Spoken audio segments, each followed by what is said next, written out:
नमस्कार दोस्तों, स्वागत है आप सभी का आपके अपने YouTube channel Kuchaman online classes में।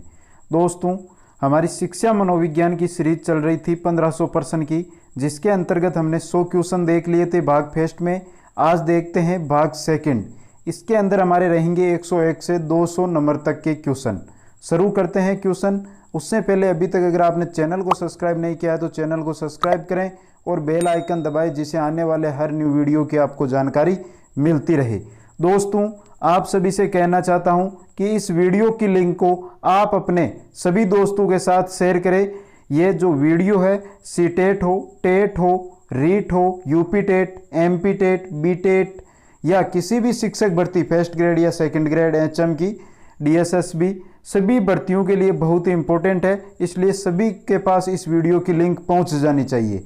शुरू करते हैं। पहला क्वेश्चन 101 नंबर का क्वेश्चन है हमारा, शिक्षण अधिगम की सूचना प्रक्रिया, इंफॉर्मेशन प्रोसेस जिस अधिगम सिद्धांत से संबंधित है वह है। तो दोस्तों कौन सा है? संज्ञानात्मक सिद्धांत।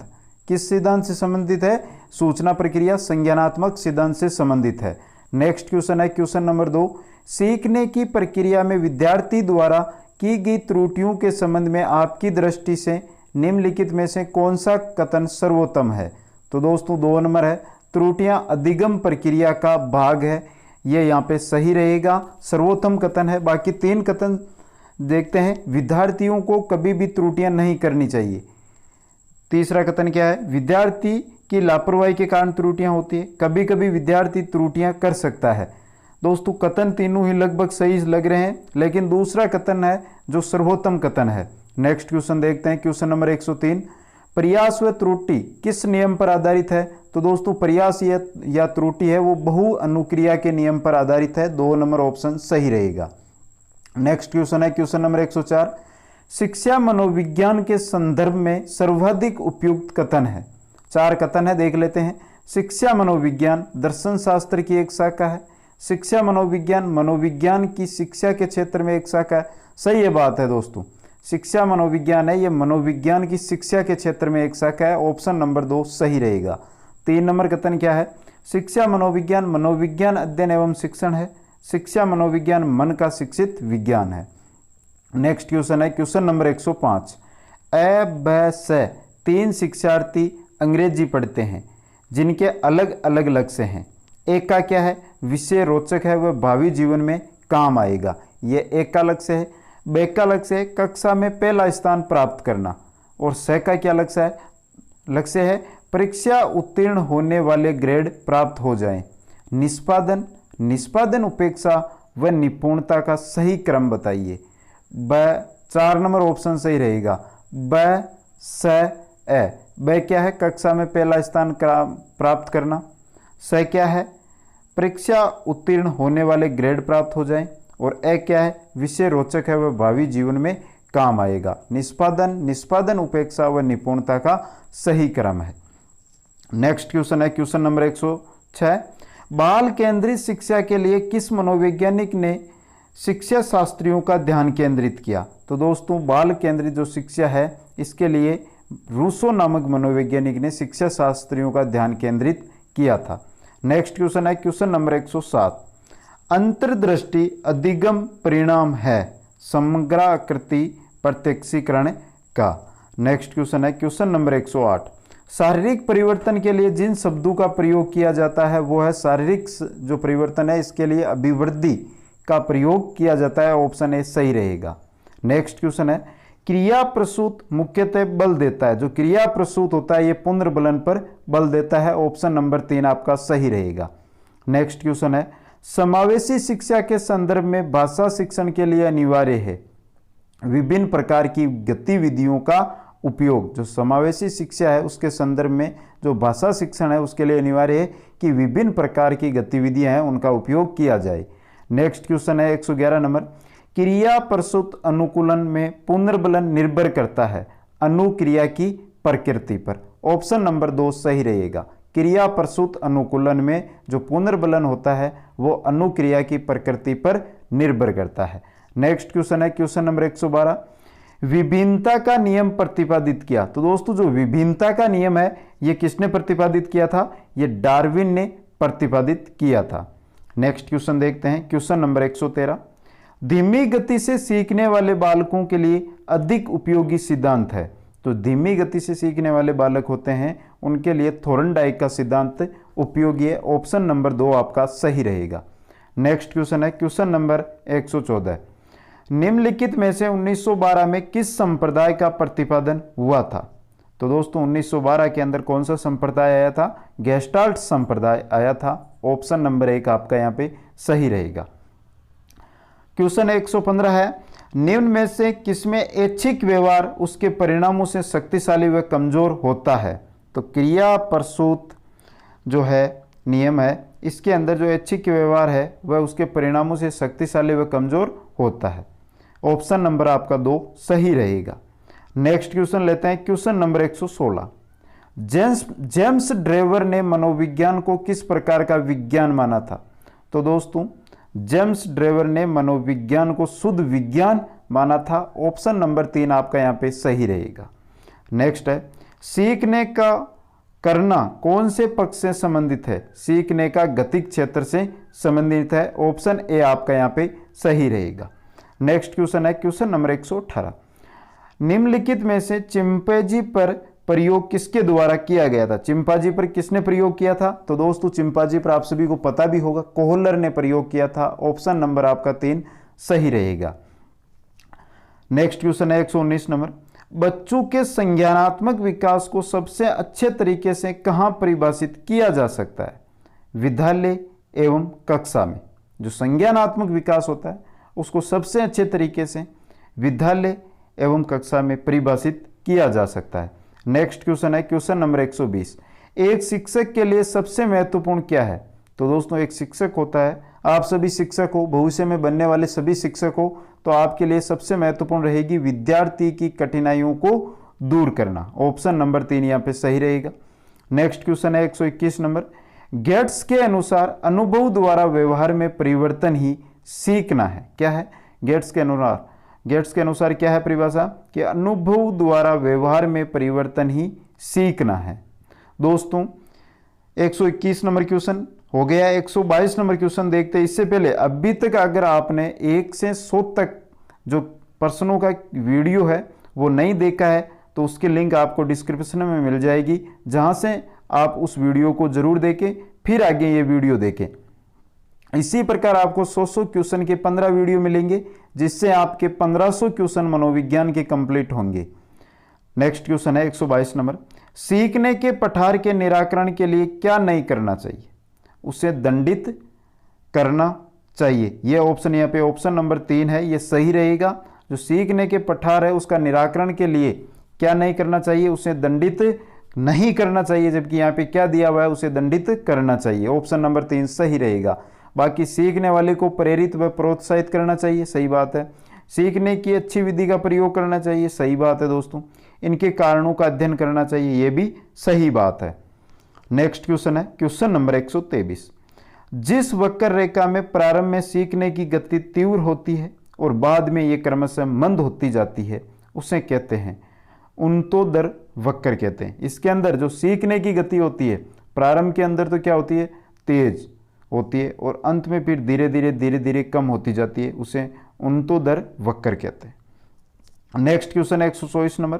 अनुबंधन की प्रक्रिया में प्रथम सोपान में कौन सा है? इनमें से 4 ऑप्शनों में से कौन सा अनुबंधन की प्रक्रिया में प्रथम सोपान है? तो दोस्तों वो है उत्तेजना। ऑप्शन नंबर 1 आपका यहाँ पे सही रहेगा। नेक्स्ट क्वेश्चन है 125 नंबर। निम्न में से कौन सी दशा ध्यान को आकर्षित करने की आंतरिक दशा नहीं है? तो उद्दीपन की जो स्थिति होती है वो ध्यान को आकर्षित करने की आंतरिक दशा नहीं होती है दोस्तों। ऑप्शन नंबर 1 यहाँ पर आपका सही रहेगा। नेक्स्ट क्वेश्चन है क्वेश्चन नंबर 126। संवेग की उत्पत्ति किससे होती है दोस्तों? तो संवेग होता है, उसकी उत्पत्ति होती है, वो किससे होती है? मूल प्रवृत्तियों से उसकी उत्पत्ति होती है। नेक्स्ट क्वेश्चन है क्वेश्चन नंबर 127। अभिप्रेरण के लिए अक्सर आवश्यकता शब्द का भी प्रयोग किया जाता है। बहुत ही इंपॉर्टेंट क्वेश्चन है दोस्तों। Question number 127। अभिप्रेरण या अभिप्रेरणा के लिए अक्सर किसका? आवश्यकता शब्द का भी प्रयोग किया जाता है। नेक्स्ट क्वेश्चन है क्वेश्चन नंबर 128। बच्चों में संवेगात्मक समायोजन प्रभावी होता है व्यक्तित्व निर्माण में, कक्षा शिक्षण में, अनुशासन में। तीनों के तीनों आपके ऑप्शन सही है, तो ऑप्शन नंबर 4 आपका सही रहेगा। ये सभी जो संवेगात्मक समायोजन है वो प्रभावी होता है व्यक्तित्व निर्माण, कक्षा शिक्षण व अनुशासन में। नेक्स्ट क्वेश्चन है 129 नंबर। 129 नंबर क्वेश्चन है दोस्तों आपका, अधिगम के प्रक्रम में अभिप्रेरण नए सीखने वालों में अधिगम के लिए रुचि का सर्जन करता है। ऑप्शन नंबर 4 आपका यहां पे सही रहेगा। दोस्तों जो क्वेश्चन है इनको आप रेगुलर प्रतिदिन लिखते जाइए, जिससे आपके 1500 क्वेश्चन तैयार हो जाएंगे और आपके नोटबुक में लिख लिए भी जाएंगे। इन क्वेश्चन को आप वन लाइनर बना लें, जो क्वेश्चन है और जो उत्तर है वो 2 ही लाइन आप लिखते जाए। नेक्स्ट क्वेश्चन देखते हैं 130 नंबर। एक छात्र के अधिगम पर उसके आर्थिक स्थिति का किस प्रकार प्रभाव पड़ता है? किसी प्रकार का प्रभाव नहीं पड़ता है। कोई छात्र है, उसकी जो अधिगम है उस पर उसकी आर्थिक स्थिति का कोई प्रभाव नहीं पड़ता है। अगर आर्थिक स्थिति का प्रभाव पड़ता तो कोई गरीब छात्र कभी IAS नहीं बन सकता, कोई गरीब छात्र कभी अध्यापक नहीं बन सकता, लेकिन बनते हैं दोस्तों, गरीब भी बनते हैं, अमीर भी बनते हैं। तो इस प्रकार उसकी जो अधिगम की गति है उस पर कोई प्रभाव नहीं पड़ता है आर्थिक स्थिति का। नेक्स्ट क्वेश्चन है 131 नंबर। काम की प्रवृत्ति पर सबसे अधिक बल किस मनोवैज्ञानिक ने दिया था? तो दोस्तों सिगमंड फ्राइड ने दिया था काम की प्रवृत्ति पर सबसे अधिक बल। ऑप्शन नंबर 3 आपका सही रहेगा। नेक्स्ट क्वेश्चन है 132 नंबर। तत्परता का नियम अधिगम का किस प्रकार का नियम है? तो दोस्तों गौण नियम और मुख्य नियम, 2 नियम दिए थे। तो तत्परता का नियम है, ये कैसा है? मुख्य नियम है। ऑप्शन नंबर 1 सही रहेगा। नेक्स्ट क्वेश्चन है, थोरनडाई के अधिगम नियम में सर्वाधिक प्रधानता किसको है? तो दोस्तों जो थोरनडाई के अधिगम नियम है उनमें अभ्यास को सर्वाधिक प्रधानता है। ऑप्शन नंबर 2 सही रहेगा। नेक्स्ट क्वेश्चन है, अधिगम को ठोस सिद्धांत किस मनोवैज्ञानिक द्वारा दिया गया? थोरनडाइक द्वारा। किसके द्वारा? थोरनडाइक द्वारा। ऑप्शन नंबर 3 सही रहेगा। नेक्स्ट क्वेश्चन है, निम्नलिखित में से किसके अनुकरण से बालक नया ज्ञान प्राप्त करता है? तो दोस्तों शिक्षकों के, दोस्तों के, माता पिता के, तीनों के ऑप्शन है सही है। तीनों के अनुकरण से ही बालक नया ज्ञान प्राप्त करता है। ऑप्शन नंबर 4 उपरोक्त सभी आपका यहाँ पे सही रहेगा। नेक्स्ट क्वेश्चन है 136। अस्पष्टता के नियम में विचार होते हैं। अस्पष्टता के जो नियम है उसमें विचार कैसे होते हैं? स्पष्ट होते हैं दोस्तों। ऑप्शन नंबर 1 सही रहेगा। नेक्स्ट क्वेश्चन है 137 नंबर। सन 1879 में वुंट ने किस विधि को व्यवहारिक प्रयोग के रूप में आरंभ किया? तो दोस्तों प्रयोगात्मक जो विधि है उसको वुंट ने 1869 में व्यवहारिक प्रयोग के रूप में आरंभ किया था। नेक्स्ट क्वेश्चन है क्वेश्चन नंबर 138। अनुभव एवं प्रशिक्षण द्वारा व्यवहार में परिवर्तन लाना क्या कहलाता है? अधिगम कहलाता है, सभी को पता होगा। ऑप्शन नंबर 4 सही रहेगा। नेक्स्ट क्वेश्चन है, निम्न में से आदत होती है पूर्व अनुभवों की पुनरावृत्ति। आदत क्या होती है? जो पूर्व के अनुभव होते हैं उनकी पुनरावृत्ति। नेक्स्ट क्वेश्चन है, ज्ञानात्मक अधिगम, भ्रामक अधिगम, संवेदनात्मक अधिगम क्या है? ये दोस्तों सभी अधिगम के प्रकार है। क्या है? अधिगम के प्रकार। ऑप्शन नंबर 1 सही रहेगा। नेक्स्ट क्वेश्चन है, B.F. स्किनर का टेंटोफोन किसका आकलन करता है? तो जो B.F. स्किनर का टेंटोफोन है वो व्यक्तित्व का आकलन करता है। नेक्स्ट क्वेश्चन है 142 नंबर। प्रसिद्ध मनोवैज्ञानिक N.A. क्राउंडर किस प्रकार के अनुदेशन के जनक थे? तो शाखात्मक अभिक्रमित अनुदेशन है, उसके जनक थे N.A. क्राउंडर। नेक्स्ट क्वेश्चन लेते हैं, साइमन बिने के अनुसार बुद्धि क्या है? तो दोस्तों साइमन बिने के अनुसार बुद्धि क्या है?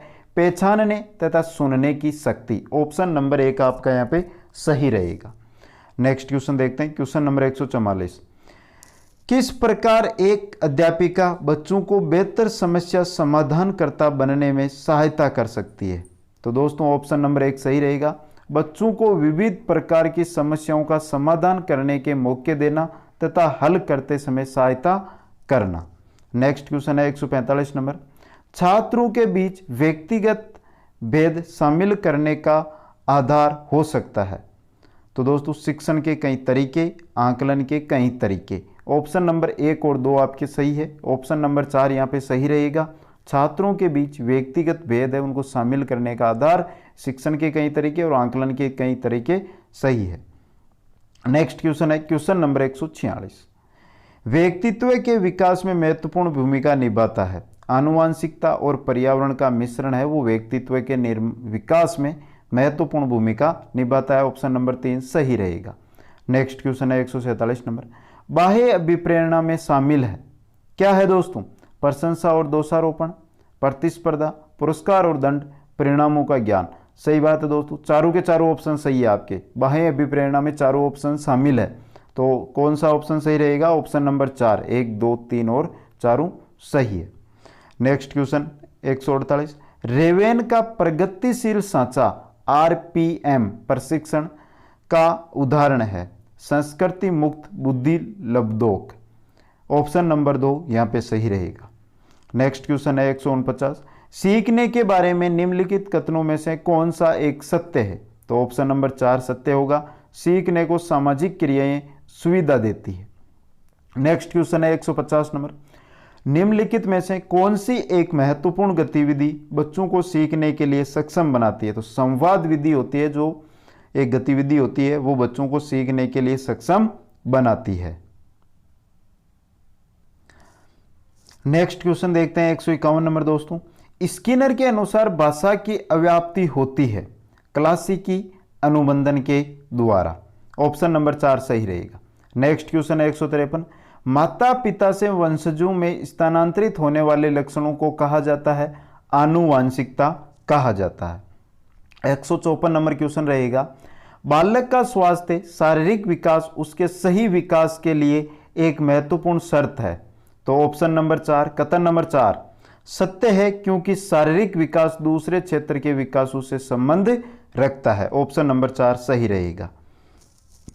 नेक्स्ट क्वेश्चन है 155 नंबर, निम्नलिखित में से कौन सा अवलोकन गार्डनर की बहुबुद्धि के सिद्धांत का समर्थन करता है? तो मस्तिष्क के एक भाग में हुई क्षति केवल एक योग्यता को प्रभावित करती है, न कि संपूर्ण मस्तिष्क को। ऑप्शन ए सही रहेगा। नेक्स्ट क्वेश्चन देखते हैं, मोहित को बच्चों को पढ़ाना पसंद है इसलिए वह बीएड की प्रवेश परीक्षा के लिए खूब परिश्रम तैयारी कर रहा है। वह अभिप्रेरित है, आंतरिक रूप से अभिप्रेरित है दोस्तों। किससे है? आंतरिक रूप से अभिप्रेरित है। नेक्स्ट क्वेश्चन है 157 नंबर, अधिगम सिद्धांत के संदर्भ में इसके फोल्डिंग संकेत करता है वयस्कों द्वारा अधिगम में अस्थायी सहायता पर। ऑप्शन नंबर 3 सही रहेगा। नेक्स्ट क्वेश्चन है, मूल्यांकन का मुख्य उद्देश्य होना चाहिए। दोस्तों इंपॉर्टेंट क्वेश्चन है आपके लिए ये, अधिगम की कमियों का पता लगाना और उन्हें दूर करना। ऑप्शन नंबर 4 सही रहेगा। नेक्स्ट क्वेश्चन है 159 नंबर, सतत और व्यापक मूल्यांकन के लिए सबसे उपयुक्त तार्किक आधार है। ऑप्शन नंबर 1 है अधिगम के एक से अधिक पहलुओं का आंकलन करना। ऑप्शन नंबर 1 सही रहेगा। नेक्स्ट क्वेश्चन है 160 नंबर, एक अच्छा अध्यापक विद्यार्थियों के मध्य बढ़ावा देता है, सहयोग की भावना का बढ़ावा देता है। नेक्स्ट क्वेश्चन है 161 नंबर, आधुनिक शिक्षण अधिगम प्रक्रिया में शिक्षक की भूमिका है सीखने हेतु एक अच्छे सुलभकर्ता की। आधुनिक शिक्षण अधिगम प्रक्रिया में एक शिक्षक की भूमिका होती है। ऑप्शन नंबर 1 सही रहेगा। नेक्स्ट क्वेश्चन है, एक शिक्षिका अपनी कक्षा को प्रतिभाशाली बच्चों की योग्यताओं की उपलब्धि चाहती है, अपने उद्देश्य की प्राप्ति के लिए उसे निम्न में से क्या नहीं करना चाहिए? तो दोस्तों विशेष ध्यान के लिए उन्हें समकक्षियों से अलग करना, ये कभी भी किसी भी शिक्षक शिक्षिका को नहीं करना चाहिए दोस्तों। नेक्स्ट क्वेश्चन है, मानव व्यक्ति परिणाम है आनुवांशिकता और वातावरण की अंतःक्रिया का। इंपॉर्टेंट क्वेश्चन है दोस्तों ये। नेक्स्ट क्वेश्चन देखते हैं 164 नंबर, कक्षा में जो विद्यार्थी प्रश्न पूछते हैं उन्हें लगातार प्रश्न पूछने के लिए प्रोत्साहित करना चाहिए। ऑप्शन नंबर 3 सही रहेगा। शिक्षा की किंडरगार्टन पद्धति का प्रतिपादन किया फ्रोबेल ने किया था दोस्तों। किंडरगार्टन जो पद्धति है उसका प्रतिपादन फ्रोबेल ने किया था। नेक्स्ट क्वेश्चन है, निम्नलिखित में से कौन सा कथन अधिगम के संबंध में सही है? तो ऑप्शन नंबर 2 देखिए दोस्तों, अधिगम ऐसे वातावरण में प्रभावी होता है जो शिक्षार्थियों के लिए भावात्मक रूप से सकारात्मक और संतोषजनक है। ऑप्शन नंबर 2 सही रहेगा। नेक्स्ट क्वेश्चन है 167 नंबर, जब बालक की परीक्षा द्वारा मापी हुई योग्यता के सही मूल्यांकन में स्थायित्व होता है तब उस परीक्षा को वस्तुनिष्ठता कहते हैं। ऑप्शन नंबर 3 सही रहेगा। नेक्स्ट क्वेश्चन है, निम्न में से कौन सा शारीरिक विकास का एक प्रमुख नियम है? द्रुतगामी विकास का नियम शारीरिक विकास का एक प्रमुख नियम होता है। ऑप्शन नंबर 3 सही रहेगा। नेक्स्ट क्वेश्चन है, निम्नलिखित में से कौन प्रारंभिक बाल्यावस्था अवधि के दौरान उन भूमिकाओं एवं व्यवहारों के बारे में जानकारी प्रदान करते हैं जो एक समूह में स्वीकार्य है? माता पिता एवं भाई बहन। क्वेश्चन को ध्यान से पढ़े, अपने आप आपको इसका आंसर देखते ही पता चल जाएगा। ऑप्शन नंबर यहाँ पे 4 सही रहेगा। नेक्स्ट क्वेश्चन है 170 नंबर, निम्नलिखित में से कौन सा आयु समूह प्रवृत्ति बाल्यावस्था श्रेणी के अंतर्गत आता है? तो दोस्तों 6 से 11 वर्ष के मध्य का जो आयु है वो प्रवृत्ति बाल्यावस्था के अंतर्गत आता है। ऑप्शन नंबर 4 सही रहेगा। नेक्स्ट क्वेश्चन है 171 नंबर, खाली जगह दी गई है, मैं मापन की भूमिका सब सीखी हुई कुशलताओं में निष्पादन का एक संपूर्ण अवलोकन देती है। योगात्मक मूल्यांकन में मापन की भूमिका सब सीखी हुई कुशलताओं में निष्पादन का एक संपूर्ण अवलोकन देती है। ऑप्शन नंबर 2 आपका सही रहेगा। नेक्स्ट क्वेश्चन है, एक बालक का बौद्धिक विकास अनुकूलन और समझौता से संबंधित है। ऑप्शन नंबर 3 सही रहेगा। नेक्स्ट क्वेश्चन है, अपनी कक्षा के एक विद्यार्थी की प्रवृत्ति को यदि शिक्षक बदलना चाहता है तो उसे उसके समूह के सभी सदस्यों की प्रवृत्ति बदलनी होगी। ऑप्शन नंबर 3 सही रहेगा। नेक्स्ट क्वेश्चन है, भाटिया बैटरी का प्रयोग निम्न में से किसके परीक्षण हेतु किया जाता है? तो भाटिया बैटरी का प्रयोग बुद्धि के परीक्षण हेतु किया जाता है। ऑप्शन नंबर 2 सही रहेगा। नेक्स्ट क्वेश्चन है, बुद्धि लब्धि के संबंध में क्या सत्य है? कालानुक्रमिक आयु से व्यक्तिक्रमी संबंधित बुद्धि लब्धि के संबंध में क्या सत्य है? ऑप्शन नंबर 3 सही रहेगा। कालानुक्रमिक आयु से व्यक्तिक्रमी संबंधित है। नेक्स्ट क्वेश्चन देखते हैं, बुद्धि का तरल मोज़ेक मॉडल किसने दिया था? कैटेल ने दिया था दोस्तों, तरल मोज़ेक मॉडल बुद्धि का। नेक्स्ट क्वेश्चन है, खाली जगह दी गई है, संबंध प्रतिक्रिया सिद्धांत में पावलो ने प्रयोग किया कुत्ते पर। संबंध प्रतिक्रिया सिद्धांत में कुत्ते पर प्रयोग किया था। ऑप्शन नंबर 2 आपका सही रहेगा। नेक्स्ट क्वेश्चन है, ग्रेड अंकों से कैसे अलग है? यह प्रश्न निम्न में से किस प्रकार के प्रश्नों से संबंध रखता है? विश्लेषणात्मक प्रश्नों से संबंध रखता है। नेक्स्ट क्वेश्चन देखते हैं, मानवीय विकास में आनुवंशिकता एवं परिवेश की भूमिका के संदर्भ में निम्नलिखित में से कौन सा कथन समुचित है? तो ऑप्शन 1 सही रहेगा। यहाँ पे क्यों ऑप्शन चारों आप पढ़िए, राइट ऑप्शन आपके ऑप्शन 1 रहेगा। चारों ऑप्शन में पढ़ूंगा तो वीडियो लंबा हो जाएगा और ज़्यादा लंबा वीडियो आपका समय खराब करेगा, इसलिए आप वीडियो को स्टॉपेज करके पॉज करके पढ़ सकते हैं। तो ऑप्शन नंबर 1 क्या है? विकास के विभिन्न क्षेत्रों में आनुवंशिकता एवं परिवेश का सापेक्षिक प्रभाव परिवर्तनशील है। नेक्स्ट क्वेश्चन देखते हैं, निम्नलिखित में से कौन सा प्रतिभाशाली छात्र के लिए उचित प्रदत्त कार्य है? उनकी शक्तियों को सही दिशा देना तथा उसे व्यस्त रखने के लिए अपने साथी छात्रों को पढ़ाने के लिए कहना। ऑप्शन नंबर 2 सही रहेगा। नेक्स्ट क्वेश्चन है, विकास की प्रक्रिया के 4 बुनियादी तत्वों की पहचान की गई पियाजे द्वारा। किसके द्वारा? पियाजे द्वारा विकास की प्रक्रिया के 4 बुनियादी तत्वों की पहचान की गई थी। नेक्स्ट क्वेश्चन है, उत्तेजन अनुकूलन सिद्धांत का संबंध किस मनोवैज्ञानिक से है? थोरनडाइक से। किससे? थोरनडाइक से। नेक्स्ट क्वेश्चन, पुनरावृत्ति के सिद्धांत किस प्रसिद्ध मनोवैज्ञानिक से संबंधित है? स्टैनली हॉल से। पुनरावृत्ति स्टैनली हॉल। नेक्स्ट क्वेश्चन, अधिगम से संबंधित बहुप्रतिक्रिया नियम किस श्रेणी का नियम है?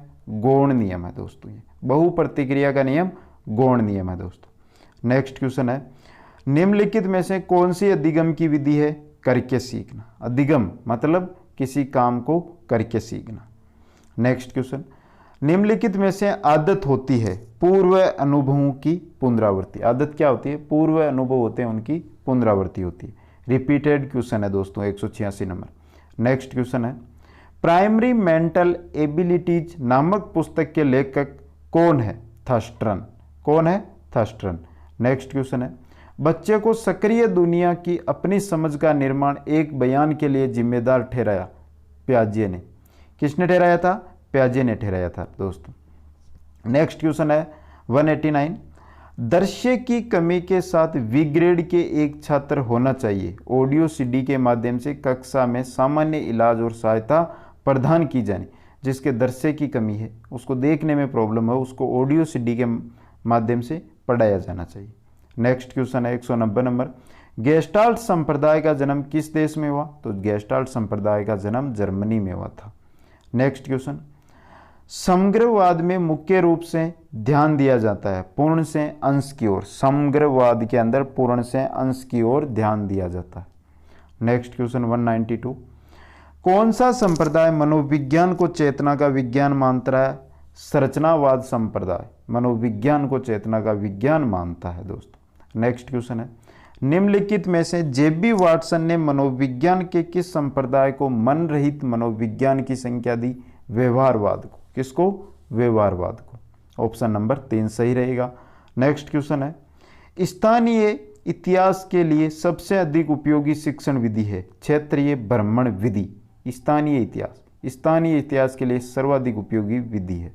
नेक्स्ट क्वेश्चन है, सामाजिक अध्ययन का सबसे अधिक महत्व किसमें होता है? सामाजिक मूल्यों के विकास में सामाजिक अध्ययन का सबसे अधिक महत्व होता है। नेक्स्ट क्वेश्चन है, प्रजातांत्रिक मूल्यों एवं सिद्धांतों का अनुसरण कुंडी विधि कौन सी विधि करती है? वाद विवाद विधि करती है। नेक्स्ट क्वेश्चन है, सामाजिक अध्ययन पढ़ाने की प्राथमिक कक्षाओं में सर्वाधिक उपयुक्त विधि है? वो है कहानी विधि। सामाजिक अध्ययन पढ़ाना है तो कहानी बनाकर पढ़ाइए। नेक्स्ट क्वेश्चन है, छात्रों को उनके आधार पर विभिन्न समूह में वर्गीकरण की प्रवृत्ति उन्हें आत्मसम्मान को और उनके शैक्षणिक प्रदर्शन को घटाता है, प्रभावित नहीं करता है। आत्मसम्मान को घटाता है और उनके शैक्षणिक प्रदर्शन को प्रभावित नहीं करता है। ऑप्शन नंबर 4 सही है। नेक्स्ट क्वेश्चन है, अपनी व्यक्तिगत पहचान बनाने के लिए बच्चे को निम्नलिखित में से स्वयं को क्या समझना चाहिए? मनुष्य। क्या समझना चाहिए? स्वयं को मनुष्य। नेक्स्ट क्वेश्चन और आज के इस वीडियो का अंतिम क्वेश्चन है। वैसे हमारे अभी 1300 क्वेश्चन बाकी है, लेकिन इस वीडियो का अंतिम क्वेश्चन है, बालकों की सोच अमूर्तता की अपेक्षा मूर्त अनुभवों एवं प्रत्ययों से होती है। यह अवस्था होती है 7 से 12 वर्ष की अवस्था। तो दोस्तों ये थे हमारे 101 से 200 तक कुल 100 प्रश्न। कैसे लगे आपको कमेंट करके बताइए। दोस्तों वीडियो को लाइक जरूर करें, वीडियो को शेयर करें और सभी शिक्षक भर्ती की तैयारी करने वाले, सीटेट की हो, टेट की हो, रीट की हो, किसी भी शिक्षक भर्ती की तैयारी कर रहे हैं उनके पास प्लीज प्लीज प्लीज आप शेयर करके जरूर पहुंचा दें। आप सभी को धन्यवाद। जय हिंद, जय भारत।